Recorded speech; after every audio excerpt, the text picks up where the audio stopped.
Fala, meu povo, estamos aqui para começarmos a nossa reflexão sobre mais uma aula de redação. E a gente hoje vai fazer um trabalho interessante, um trabalho que visará, calma aí que eu estou sem ângulo, um trabalho que visará uma reflexão prioritária sobre a continuidade dela na nossa consequência número 4. E o que a gente tem para falar da consequência número 4? Como a gente já bem estudou, a consequência número 4 reflete fidedignamente a questão da naturalização. A gente compreende o conceito de naturalização como o ato consecutivo de que uma realidade opressiva produz, enquanto uma consequência terrível e negativa, um fato inegável que é, se uma realidade opressiva se repete no tempo e no espaço, muitas vezes, o que a gente vai produzir dentro dessa lógica é que a repetição sistemática, a repetição eterna de uma realidade opressiva vai fazer com que esse elemento inaceitável venha, com o tempo, a se tornar natural. E a minha reflexão é que as grandes obras distópicas, elas normalmente narram isso, que o absurdo, ele nunca acontece de um minuto para o outro. O absurdo, para se configurar enquanto absurdo, ele vai acontecendo, vai se cristalizando. Então, quando a gente estuda, por exemplo, a principal corrente literária das distopias globais, a gente verifica que é isso, existe um processo em curso, em que o inaceitável vai se tornando tolerável até que se torne natural, e em um dado momento a gente já defende o inaceitável. Então, essa é a nossa grande reflexão. A consequência 4, portanto, a naturalização. Uma das graves consequências que uma realidade opressiva tem é de que ela se torne natural. Uma das graves problemáticas que uma realidade opressiva tem é de que essa realidade opressiva comece a se tornar uma verdade, o aceitável. Então imagine que uma sociedade, porventura, oprima uma minoria qualquer. E ela oprime essa minoria, e ela oprime essa minoria, e ela oprime essa minoria. E aí uma geração, e isso vai se desenvolvendo por 100 anos. E aí no ano 30 até o ano 50, uma pessoa nasce e cresce. Então todo o paradigma de normalização, todo o paradigma de natural que essa pessoa conheceu em vida, foi um paradigma de que é habitual, comum, cotidiano, que aquela minoria seja oprimida. O que eu me refiro é que se uma realidade inaceitável repete-se uma, duas, 10, 100, 1000 vezes, aquilo que é inaceitável vira uma espécie de verdade inconcebível. Foi assim com a escravidão, foi assim com o nazismo, foi assim com N desconstruções de minorias, em que o inacreditável foi se repetido tantas e tantas vezes, que a partir dessa repetição sistemática, costumeira ou contumaz, tornar-se, tornar-se-ou, tornou-se uma naturalidade. Então, qual é o grande perigo de um problema ao ele configurar-se enquanto uma realidade problemática? Que ele se torne natural. Cara, se a escravidão e o racismo se tornaram normais para a sociedade, naturais, cotidianas, e se tornaram estruturas inquestionáveis em um dado tempo e espaço, qual é o grande problema de hoje em dia certas minorias serem perseguidas? Que elas se tornem naturais. Qual é o grave problema da corrupção tornar-se uma ferramenta sistemática de domínio, de controle, que isso se torne natural? Qual é a grande possibilidade da exclusão do... Qual é a grande consequência que a exclusão do surdo pode gerar? Que daqui a pouco a gente compreenda que o surdo de fato merece, pode, ou é aceitável que ele seja, sabe, e secundarizado. Essa é a minha reflexão. Então a gente começou a construir, em função disso, a consequência que a gente acha que é a mãe de todas as consequências. E essa consequência reflete que devemos combater um problema qualquer, porque a existência desse problema não pode ser concebida como natural, como certo, como tolerável, como aceitável. Portanto, a gente não pode compreender que essa realidade pode vir a se tornar uma realidade questionável, um dogma. Consequência grave de um problema é que esse problema pode vir repetindo-se muitas vezes a tornar-se natural. Nessa brincadeira a gente usou dois textos. O primeiro foi a fala de Joseph Goebbels, ministro da propaganda nazista, que refletiu que uma mentira contada muitas vezes pode se tornar uma verdade. E isso é muito grave, porque a gente compreende que não importa o que é verdade. Se aquilo reproduz, aquilo se torna o aceitável, o natural. Em seguida, a gente discutiu a frase do liberdade é poder dizer que 2 e 2 são 4, quando acreditarmos ou quando de fato ser 4. Por quê? Porque a prisão, porque a escravidão, porque esse controle, esse domínio, ele é capaz de fazer com que 2 e 2 não sejam 4, caso aquele que tenha domínio diga que seja 5. Em função disso, a gente fez uma correlação à obra de George Orwell, que é uma leitura obrigatória para todo mundo. Se você estuda no Santo Agostinho e tem 15, 16 anos e ainda não leu, leia. É uma obrigação para a sua idade, para o seu compromisso. E a obra 1984 de George Orwell reflete exatamente sobre isso. Quando o poder ideológico tem capacidade de exercer poder sobre as minorias, a qual ele arrasta sua asa. Não importa o que a pessoa acredite, não importa o que a pessoa veja, se o partido falar que 2 e 2 são 5, você tem que ver, acreditar, tolerar que 2 e 2 são 5. Essa é a nossa reflexão. Ao ler o livro 84, você vai aprender conceitos interessantíssimos sobre essa capacidade de domínio e de controle, como o conceito negro e branco, duplo pensamento e crime e interrupção. São conceitos interessantes que só para quem é iniciado na leitura do livro faz sentido. Eu não vou, nesse momento, conversar sobre isso. Caso alguém tenha interesse em conhecer, né, como que a obra mais impressionante das distopias reflete essa questão do controle, do domínio na prática, me mande uma mensagem que eu envio umas aulas para vocês. Eu tenho gravados aqui aulas no meu acervo. Show de bola! Então vamos começar a nossa conversa. Consequência 4, gravíssima. O problema deve ser combatido, o problema deve ser enfrentado, o problema deve ser suprimido, haja vista sua existência, persistência, permanência, imanência, produzir consequências negativas. Que consequência é essa? Devemos combater porque não é aceitável que esse problema exista em nosso tempo e espaço. Te convido agora a observar o nosso lindo e maravilhoso exemplo número 1. Ele começa mais ou menos assim. O grave cenário de exclusão educacional dos surdos deve ser socialmente enfrentado porque essa realidade, para todos os efeitos, simplesmente não pode ser concebida como natural na contemporaneidade. Esse é o nosso tópico frasal. Gostaria de fazer uma ressalva interessante. O nosso tópico frasal tem como elemento primordial, curioso, que eu não coloquei o termo introdutório de argumento. Portanto, não tem em uma primeira análise, não tem primeiramente, não tem em uma primeira perspectiva. Eu já inicio apresentando o P, o grave cenário de exclusão educacional dos surdos no Brasil. Aí eu vou falar que ele deve ser combatido, tese 2, né, a superação de um problema, e ele deve ser combatido na medida em que eu compreendo que o combate ao problema proposto produziria certos efeitos positivos, ou a persistência ou a imanência dessa realidade problemática produziria certos efeitos negativos. Então, a gente deve socialmente enfrentar o cenário de exclusão educacional dos surdos. Por quê? Porque a persistência desse quadro, realidade, cenário, conjuntura ou panorama, não pode, indubitavelmente, em hipótese alguma, ser compreendida como aceitável, tolerável, permissível, tragável. Essa é a minha reflexão. Beleza. Então, vamos lá. Por que não é? Essa é a pergunta de Tatá, a pergunta inequívoca que eu puxo do tópico. Se eu falo que o combate ao problema deve ser implementado porque ele produz consequência, porque ele não pode ser natural, a resposta que eu devo buscar no meu 2.2 é: por que não é natural a existência do P? Essa foi a pergunta levantada pelo nosso tópico. Por que o problema qualquer existir não deve ser compreendido como algo tolerável, aceitável, admissível, tragável, moral? A partir de agora, eu vou dividir em três subargumentos, ou 3 sustentações de tópico.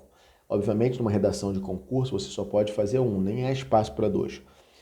Mas numa UERJ da vida, talvez dê para você fazer 2. Então, eu vou tentar buscar por que não é natural que exista uma realidade opressiva que eu entendi, como racismo, machismo, homofobia, fome, intolerância religiosa, exclusão do surdo, manipulação do usuário pelos dados da internet, opressão e preconceito contra os imigrantes, crise no saneamento básico, por aí vai. Então, por que não é natural? Então, primeiro item, não é natural, número 1, aí eu coloco o elemento introdutório, que é o TIA, no argumento, e eu falo o seguinte: primeiramente, porque esse panorama reproduz inaceitáveis mecanismos e paradigmas opressivos no espectro socioeconômico, ou seja, não é natural, por quê? Porque a exclusão dos surdos produz problemas socioeconômicos. Agora eu trago algumas informações interessantes, que é o inaceitável, mecanismos e paradigmas opressivos no âmbito, no espectro, na circunscrição econômica. Portanto, eu estou falando que exclusão dos surdos na escola deve ser combatido porque no âmbito econômico, ou seja, na produção de bens e capitais, a exclusão dos surdos produzirá algo negativo, que eu vou falar sobre paradigmas opressivos no universo econômico ou no espectro econômico. Então, eu começo meu processo explicativo. Na medida em que o afastamento dos deficientes auditivos, aí eu peço para você sublinhar ou passar o estabilão, porque é muito importante que você sempre marque o tema, né? Então, assim, por quê? Porque existe opressão econômica para o surdo. Escreva o surdo. Na medida em que você não escreve, você se afasta desse mecanismo, o que é algo terrível. Na medida em que o afastamento de deficientes auditivos das instituições escolares, ou, inclusive, às vezes o surdo nem é afastado, mas a escola, embora o aceite, não sabe o que fazer com ele, ou o despreparo dessas para recebê-los, no caso, LOAS refere-se a surdo, dessas refere-se à escola, você já pode puxar a setinha, complexifica as possibilidades de ascensão profissional, de empregabilidade e de acesso à renda desses estudantes.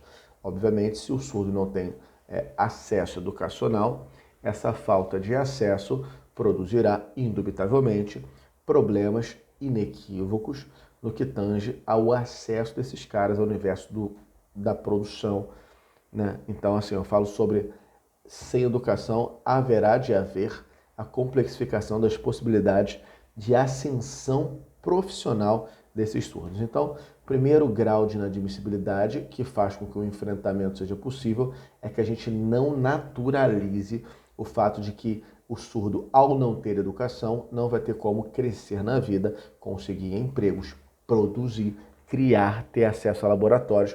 Portanto, primeira consequência, não é natural. Por quê? Não é natural porque essa realidade inviabiliza, dificulta, bota, né, cal na possibilidade inequívoca desse surdo conseguir alguma coisa na vida, produzir, criar, gerar independência financeira, trazer alimento para casa e etc. Primeiro argumento. Portanto, o primeiro argumento é a questão da empregabilidade, né? A empregabilidade é fundamental porque essa realidade produz esse efeito. Segundo argumento. Ademais, estou marcando aqui com tia bem firme, dá para fazer só 2, tá? Eu coloquei 3, mas é porque eu deixo de excesso para que você possa criar os seus. Uma redação real, 2 está de bom tamanho. Ademais, uma vasta gama de garantias fundamentais são desconstruídas por essa conjuntura de exclusão. Então, quando o surdo não tem escola, direitos fundamentais são obstados, impedidos, negligenciados, como o direito à igualdade, porque se um ouvinte tem acesso e o surdo não, a igualdade foi para o saco. Direito à liberdade, porque na medida em que um tem capacidade de escolher, né, profissões, o outro não, fere a igualdade, é isso, fere direitos, fere direito à educação, fere direito à igualdade, fere direito a algumas coisas, né? Então vamos lá. Ademais, uma vasta gama de garantias fundamentais são desconstruídas por essa conjuntura de exclusão, como a igualdade de acesso educacional aos surdos. É importante sempre marcar o tema, sabe? Sempre deixar claro que você está falando de surdo, de exclusão do surdo, de escola para o surdo.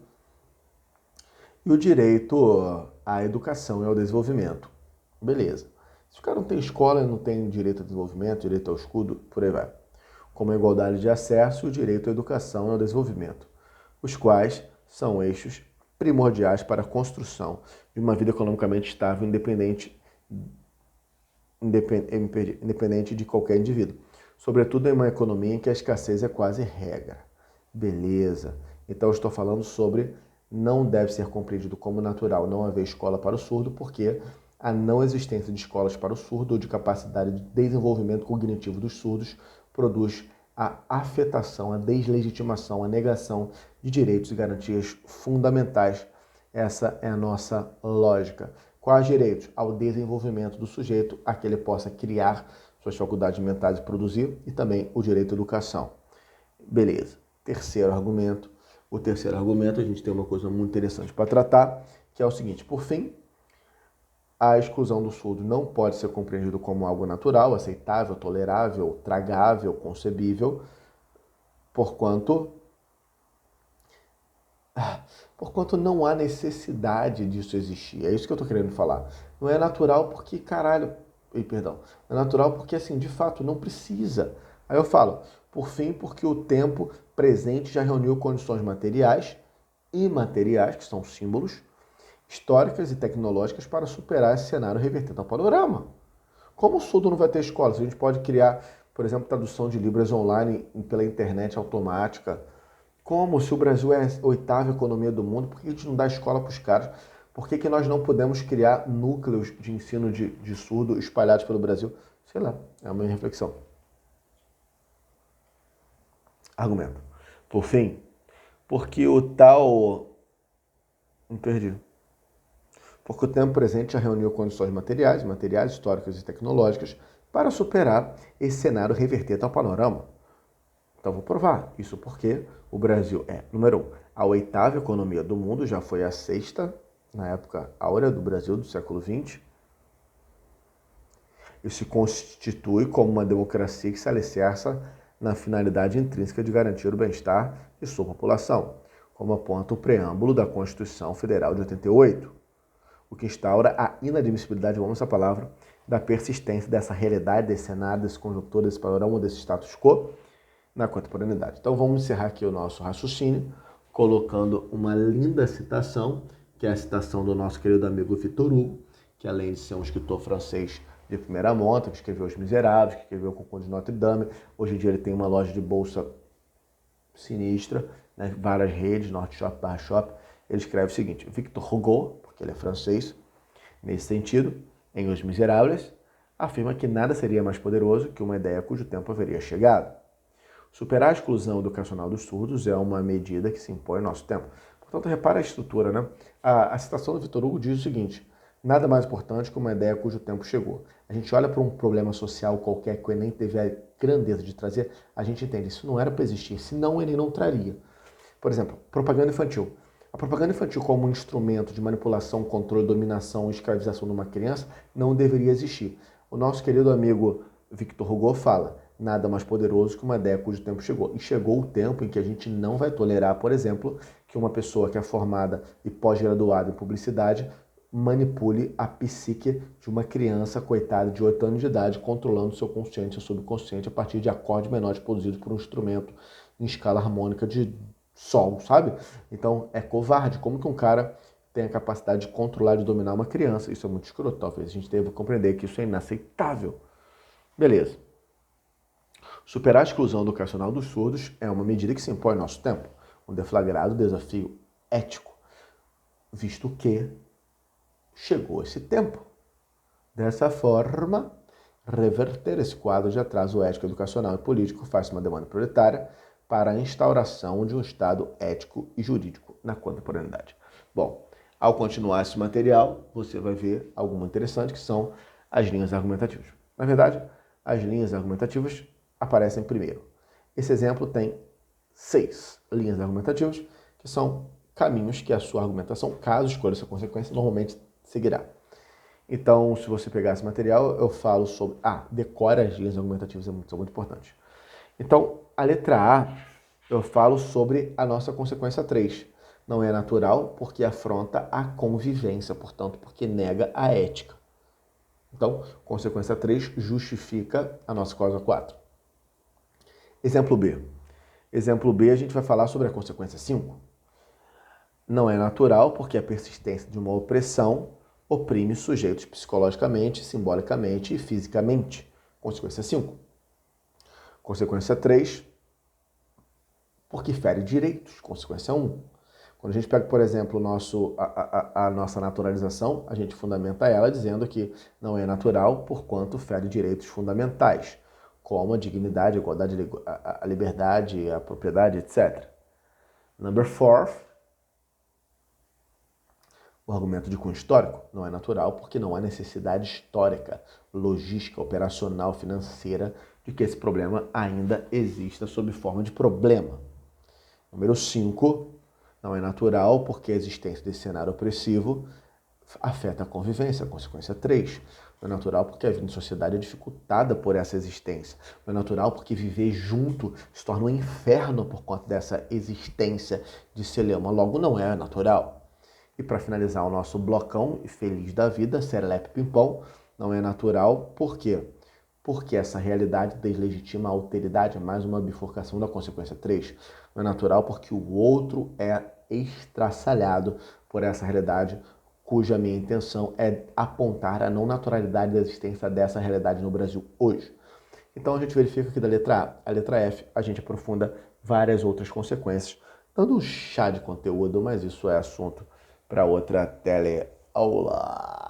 Bom, amigos, chegamos ao 21º minuto e alguns segundos, o que significa que está na hora da gente começar o processo de despedida.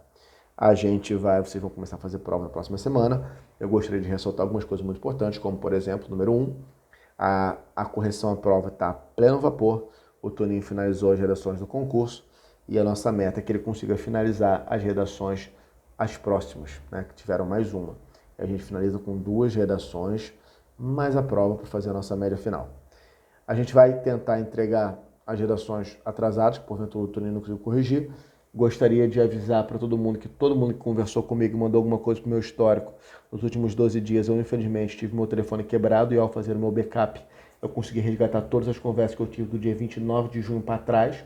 Logo, se você falou comigo do dia 29 de agosto, até o dia 9 de setembro, eu não tenho sua mensagem, não tenho como atuar. Então, se você me mandou um e-mail, uma mensagem, algum relato, me reenvia, né? Eu lembro que tinha alguns alunos nesse sentido querendo nota, eu lembro da Laura que enviou um textão, me reenvia, pelo amor de Deus, que eu perdi todos os meus históricos, certo? É uma pena, eu estava viajando num lugar longínquo e meu telefone quebrou, e aí eu tive que fazer o backup, né, no outro telefone, uns 5 dias depois, e aí meu backup salvou, muito tempo atrás, quase 12 dias atrás. Certo? Foi uma alegria enorme estar aqui. Tamo junto. Tamo na correção. Tamo a todo gás aqui, corrigindo, virando madrugada, corrigindo sua redação. A gente vai entregar isso num prazo extremamente prudente. Antes de vocês começarem a terminar a prova de vocês, a redação de vocês já vai estar corrigida. Para fazer isso, significa que existe uma operação gigantesca aqui para produzir esse material. E é isso. Estamos trabalhando para que você possa ter um grande 2020. Beijo no coração, amo vocês, a saudade é grande. E eu tô pensando real em fazer aulas no Meet para poder voltar a falar com vocês ao vivo. Se vocês fizessem aula ligando a câmera então, que ia ficar aquela interação bacana, eu teria feito isso há muito tempo. Um beijo no coração e desculpa a coisa, tamo junto.